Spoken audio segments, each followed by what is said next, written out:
అప్పారావు పెద్దలు మెచ్చి పెళ్లి చేశారు. అయ్యో నా కులసతి నా నీలావతి దేవి నా తల్లిదండ్రులు ఒకనాడు అనగా నాతో చెప్పకుంటూ నాతో సెలవు తీసుకోకుంటూ నా తల్లి నా తండ్రి ఆంజనేయ పండుగ ఊరి లేని పాటు మీదకి వెళ్లి ఆంజనేయ విగ్రహం కాడ వరము పట్టి నా తోడ అంటే 7 తోడ ఒకటి చెల్లని కన్నారు. ఇప్పుడు నా తల్లిదండ్రి వద్దకు వెళ్లి నా చెల్లెని చూసి 21 రోజు నాడు చెల్లె పేరు పెట్టేస్తారు. సరే మహాప్రభు ఆ సమయకాలము కాపులు కర్ణాలు ఎలవలు ఏపళ్ళు ధరలు దాతలు అక్షగాలు వృక్షగాలు పావులు వారు పక్కిన వారు లక్షల మందులు బిడ్డ తోలుకొని ఇంటి చెల్తకు చేరా వచ్చేదా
పాఠములకు వందనము చేసి తండ్రిని తల్లిని మించిన దైవం ఏమన్నా ఉన్నారా?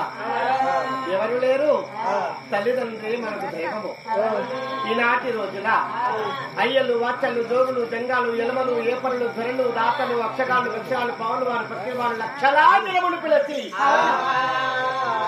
లక్షల జనాన్ని పిలిచి ఇప్పుడే పాలనతుల పద్యంగాలు జరిగించి నా 6 తమ్ములున్నారు. అమ్మా నాన్న ఈ జగన్నాథ నగరములో పరిపాలించేవాడును రారాజుని అప్పారావుని నా మాట లేకుంటూ వెళ్ళి ఊరు లేని పాటి మీద ఆంజనేయ స్వామి విగ్రహము కాడ మీరు వరము పడితే దేవుడొచ్చి సంతానం ఇచ్చాడు. అమ్మా నిన్న పుట్టిన బాలాని లంపుతాయా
అడవిలో తిరిగేటి రామచిలుక చీకటిలో చిన్ని దీపము 7 రనులతో ఒకతే చెల్లె నా చెల్లె నామము వరహాన పుట్టిన వరపుత్రిక ఆంజేడి వరాన జన్మించాది.